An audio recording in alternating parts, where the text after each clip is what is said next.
Bu ko'rib turganingiz gvazdika va dafna bargi, ya'ni lavrolist va qalampir munchoq. Bu ikkalasi birlashsa juda ham ko'p foydali xususiyatga ega bo'ladi. Ya'ni lavrolist oshqozon faoliyatini yaxshilaydi, qalampir munchoq esa ovqat hazm bo'lishini tezlashtiradi, oshqozon og'rig'i, dam bo'lishiga qarshi foydali hisoblanadi. Lavrolist yallig'lanishga qarshi tabiiy vosita hisoblanadi. Qalampir munchoq esa balg'am ko'chiruvchi xususiyatiga ega. Issiq suv bilan qo'shib ichilsa, yo'tal, shamollashga foyda beradi, qon aylanishini yaxshilaydi. Qalampir munchoq qon aylanishini rag'batlantiradi. Lavrolist esa qon bosimini me'yorda ushlab turishga yordam beradi.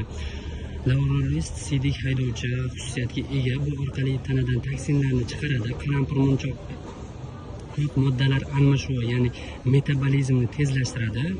2 dona mana shu lavrolist bargidan olib 4 dona qalampir munchoq butun holida bitta stakan qaynagan suvga solib 10 daqiqa damlab iste'mol qilasiz. Sovigandan keyin iste'mol qilasiz.